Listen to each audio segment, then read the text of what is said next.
Hello Virgo, Sun, Moon, Rising, and Venus signs. Kamusta kayo? Sana po ay nasa mabuti kayong kalagayan. Welcome back po sa Star Tarot. At kung bago kayo rito, welcome din po kayo. Please subscribe, like, share my videos, and leave me a comment kung nakaresonate po kayo. Thank you. So Virgo, first message ninyo, number 22. This is very powerful number, no? Because number 22 is a master number. So, I suggest po, pakitignan po ninyo yung synchronicity na to, kung anong ibig sabihin ng master number 22 po. For more guidance, marami pa kayong mababasa dyan na makukuha na ninyo ng information, inspiration, input na maaaring makatulong, no, sa inyong sitwasyon. So, yung message dito is transmuting pain, which is really good kasi po pwede na ang iba sa inyo dito magigising na kayo sa katotohanan na kung ano man ang mga nararamdaman ninyong mga sama ng loob, no, sakit na kalooban, nagkaroon siguro kayo ng heartache, ng heartbreak in the past, ngayon you are going to have that courage to transmute that pain into something positive na pakiramdam.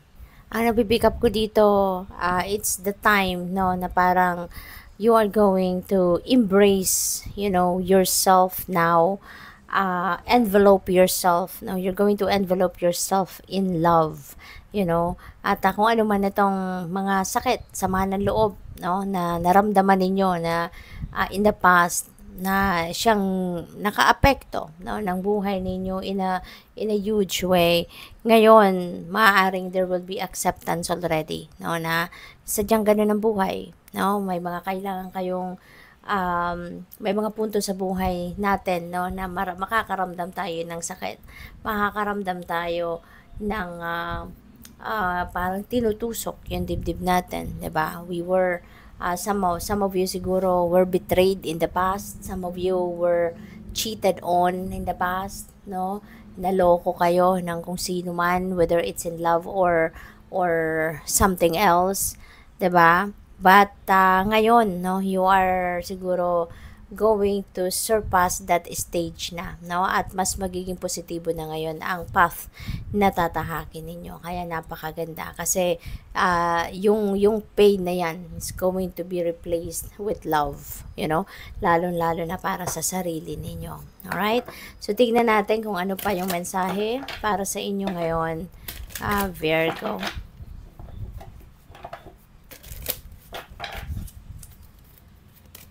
Oh wow, napakaganda. Look at this, no? This is a powerful synchronicity, Virgo. Napakahalaga talaga sa ngayon, no, na kayo ay pay attention sa mga number meanings na ito. Kasi we have master number 22, tapos ngayon you have number 88, which is an angel number. Now, this is very powerful energy kasi yung number 8 resonates with abundance, with material and financial success. Tapos double siya, 'di ba? Kasi 88 siya. So double ang energy ng number 8. Ganun din ang number 2, 'di ba? Double ang energy ng number 2. So which is number 22 na. Tapos ngayon, double yung abundance, double yung energy of financial and material success. No? Kaya napakaswerte ninyo in the next couple of weeks, no? So claim it, no? Write it down on the comments section below. I-claim nyo na to. Alright? Kasi maaring ito na yung regalo sa iyo ng divine, no? Na bibigyan kayo ng abundance. You will be blessed with abundance, hindi lang ng abundance of money, but it could be abundance of love, abundance of anything, 'di ba? Na kung ano yung maaaring kailangan ninyo sa buhay ninyo, yun ang ibibigay sa iyo na sobra para sa iyo. So, tignan natin kung ano pa yung mga mensahe ninyo. And by the way, I would like to say thank you muna for subscribing to my channel. And if you haven't subscribed yet, subscribe na po kayo. And also, please click that join button sa baba ng video if you would like to join the membership. And sa mga hindi nag-skip ng ads, maraming salamat for your support. At saka sa mga nagdo-donate, maraming salamat din. And also, I would like to let you know na yung lahat ng readings natin dito sa channel is also available now on podcast, no? Pwede na ninyo itong mapakinggan sa inyong YouTube app at pati na rin sa YouTube Music app. Kung meron kayo, you will be able to access that. Our readings as well, pwede na ninyong mapakinggan. Kung hindi ninyo mapapanood, mapapakinggan ninyo po yan sa podcast. Thank you. So, we also have the Page of Cups. Ayan. So, there is an exciting invitation, exciting na impormasyon, exciting na mga detalye na maaaring ma-receive ninyo at this time. This could be something na magpapakilig sa'yo or ikakagulat ninyo, you know. So, this could be anything. Pwedeng meron ditong manliligaw sa'yo, pwedeng someone is going to ask you out on a date, kung lalo-lalo na kung single pa kayo. So, possible na may mga ganon na maaaring merong may mga nagkaka-crush sa inyo, hindi ba? At magpapahayag na ng kanyang romantic interest sa inyo. So, that is possible. Okay? So, also, baka meron ditong mga offers sa inyo. No? May offers na pwedeng trabaho, or baka may interview kayo kung kayo ay nag-apply na ng posisyon sa kumpanya or sa kahit sa opisina. Yung gano'n, no? Na may ganong sitwasyon, then maybe you will be called now to attend, no? Or to go to their office, diba? Para kayo ay baka interviewin na or baka bigyan na kayo ng job offer. So, good luck sa'yo. We have 7 of Pentacles. This is really beautiful kasi you're very confident dito, Virgo. You will be very confident na kung ano yung itinanim ninyo, no? Yan ay namumunga na, nakikita ninyo na yan ay namumunga na. So, siguro unti-unti, meron na kayong nakikitang resulta, no? Unti-unti, siguro meron na kayong nakikitang resulta ng inyong pagsisikap, ng inyong pagsisipag, ng inyong pagtsatsaga sa inyong trabaho. Or kung ano man ito, kung ito man ay negosyo or yung karera ninyo. So, you are going to be waiting for this. You know, marunong kang magpasensya, marunong kang magantay. Nakikita naman sa mukha ng lalaki na hindi siya nagmamadali. Parang mas natutuwa siya na nakikita niyang namumunga na yung tanim niya, hindi ba? So, maaring ganun din ang pakiramdam ninyo. You are, unti-unti nakikita ninyo na may mga small successes na maaring dadating sa inyo sa ngayon. Kaya mas maa-appreciate mo na yung efforts na ginawa mo, no? And maybe you are going to continue to cultivate whatever you have done already, no? Kung ano na yung mga nagawa ninyo at nakikita ninyong gumagana, no? Nakikita ninyong nag-work, nagkakaroon ng magandang resulta. Kaya you are going to continue to work hard, no? Or work harder pa para mas maging maganda, magaling, no? Yung resulta ng sitwasyon na ito, no? So, we also have 7. So, look at this. Grabe to, Virgo. You know, grabe to. Kasi this is another synchronicity. Diba? Meron tayong 7 of Pentacles and 7 of Cups. So, you know what, Virgo? This time, no, of the year, very powerful, no? Ang mga mensahe na pumapasok sa inyo. We have number 77 as well. So, this is angel number 77. So, I suggest na pakitignan din po ninyo ito. Pakitignan din ninyo kung ano yung ibig sabihin ng angel number 77 na ito. Okay? Para mas madagdagan pa, no, yung inyong madagdagan pa yung inyong madagdagan pa ang inyong impormasyon, ang pag-iintindi sa mga bagay-bagay. Depende sa kung ano yung magpipick up ninyong mensahe rito sa number 77. But number 7 is also very spiritual number. That is also very special. Napaka swerte din ng number 7. Tapos doble siya, 'di ba? So dobleng abundance, dobleng swerte, 'di ba? It's number 77. So napakaganda. So we have a 7 of Cups. No, maraming opportunity ang kakatok sa inyo sa ngayon. But there is going to be something that you need to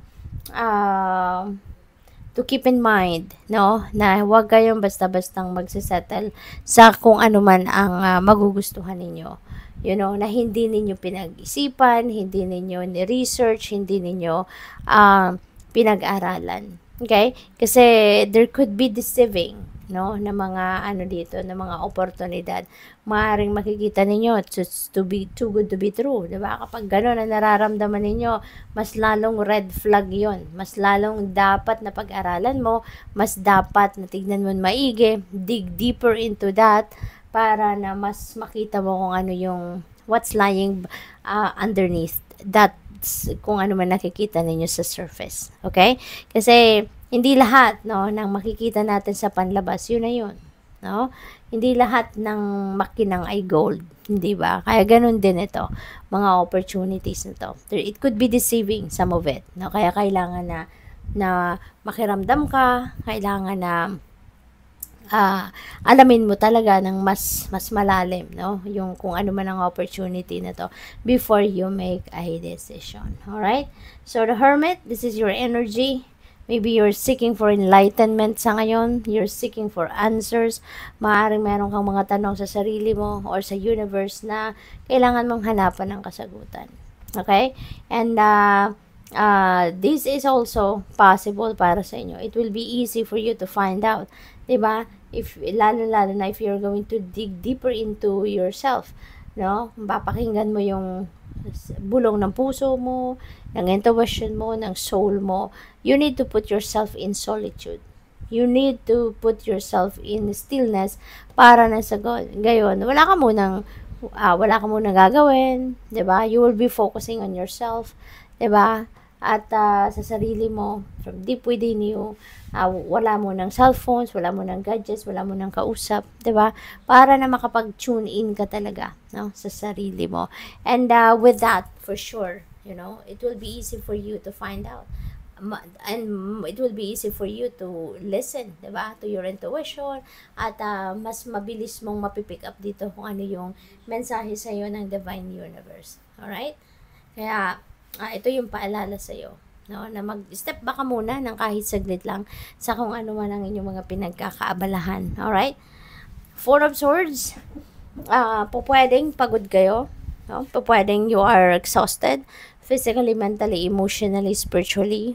Pagod kayo, tired kayo, kaya kailangan ninyo na mag-rest, mag-relax, kailangan ninyo na mag-rejuvenate, mag-recuperate, mag-recharge, kaya kailangan ninyo ito.